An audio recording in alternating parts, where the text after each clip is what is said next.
जोहित और जीवा की लव स्टोरी। ये कहानी है जोहित और जीवा की कि कैसे दोनों एक गलतफहमी की वजह से अलग हो गए और बाद में कैसे मिले। जोहित और जीवा का मानना था कि सबसे अच्छे कपल से पहले अच्छा फ्रेंड होना जरूरी है, तभी आप उस रिश्ते की अहमियत को समझ सकते हैं। अगर आप अच्छे फ्रेंड्स नहीं हैं तो आप कभी अच्छे कपल भी नहीं बन सकते। और इनकी इस सोच की वजह से वो कॉलेज के सबसे अच्छे कपल थे। हर कपल इनसे जलन महसूस करता था।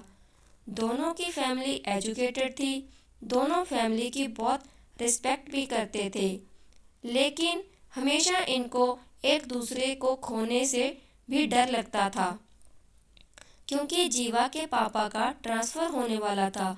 दोनों के घर वालों को एक दूसरे के बारे में पता नहीं था। एक दिन जब जोहित के पापा ऑफिस जा रहे थे, तभी रास्ते में उनका एक्सीडेंट हो गया और जोहित के घर हॉस्पिटल से फ़ोन आया और वो लोग हॉस्पिटल चले गए।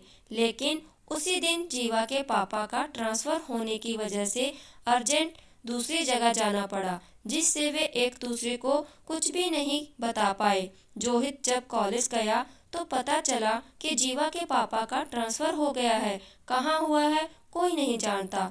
इन सब से वो टूट गया था और उसके घर वाले ये देखकर उसे विदेश पढ़ने के लिए भेज देते हैं और वो पढ़ाई ख़त्म करके वहीं पर नौकरी करने लगता है। फिर एक दिन उसके घर इंडिया उसके एक दोस्त के शादी का कार्ड आता है और जब उसके घर वाले उसे ये बताते हैं तब वो आने से साफ इनकार कर देता है।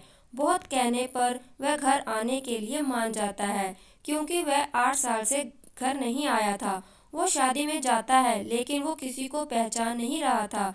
तब उसके एक दोस्त ने उससे सबका परिचय कराया। तभी अचानक उसकी नज़र कोने में खड़ी एक लड़की पर जाती है जो कि बहुत ही सुंदर थी और जोहित अपने एक दोस्त से पूछता है कि ये कौन है, तो उसके दोस्त ने कहा कि ये जीवा है। इतना सुनते ही जोहित की खुशी का ठिकाना ही नहीं रहा, लेकिन फिर उसे याद आता है कि वो पिछले 8 साल से बाहर था और इस बीच ना जाने क्या क्या हुआ हो। शायद उसकी शादी भी हो गई हो।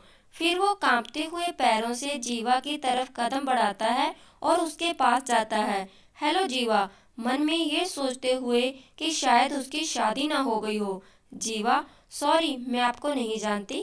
जोहित कहता है, मैं जोहित। ये सुनते ही जीवा बहुत खुश हुई, लेकिन वो भी एक ही पल में दुखी हो गई, यह सोचकर कि जोहित तो शादी करके अब तक सेटल हो गया होगा। जीवा, हाय, कैसे हो? जोहित, मैं तो ठीक हूँ, तुम बताओ। जीवा, मैं भी ठीक हूँ, तुम यहाँ कैसे? जोहित, शायद तुम भूल रही हो कि वो मेरा भी दोस्त है। जीवा, सॉरी, मेरा मतलब तुम तो इंडिया में नहीं रहते हो ना? जोहित, हाँ, लेकिन शादी के लिए आया हूँ। अच्छा, तुम्हारे हस्बैंड कहाँ हैं? जीवा, है, मेरी कोई हस्बैंड नहीं है और मेरी अब तक शादी भी नहीं हुई है। जोहित, उसकी जान में जान आ गई और वो बहुत खुश हो गया। जीवा, और तुम्हारी वाइफ कहाँ है? डरते हुए। जोहित, मेरी भी अभी तक शादी नहीं हुई है। जीवा, कोई गर्लफ्रेंड है? जोहित, हाँ। जीवा फिर दुखी हो गई, लेकिन मुस्कुराते हुए पूछा कि कौन है वो खुश नसीब? जोहित, तुम, डरते हुए कि वो कहीं उसके गाल पर चांटा ना मार दे। जीवा ये सुनते ही बहुत खुश हो गई और उसने कहा, सच? जोहित, हाँ, मैं अब भी तुमसे प्यार करता हूँ। दोनों के दिल में कहीं ना कहीं ये उम्मीद थी कि कभी ना कभी वो एक दूसरे से मिलेंगे और आज वो सपना सच में बदल गया। फिर दोनों ने अपने घर वालों को बताया और दोनों के घर वाले इसके लिए राजी हो गए और जोहित यहीं रहकर जॉब करने लगा और जीवा से शादी कर ली और कुछ सालों बाद उसकी एक क्यूट सी बेबी भी हुई, जिसे दोनों बहुत प्यार करते हैं।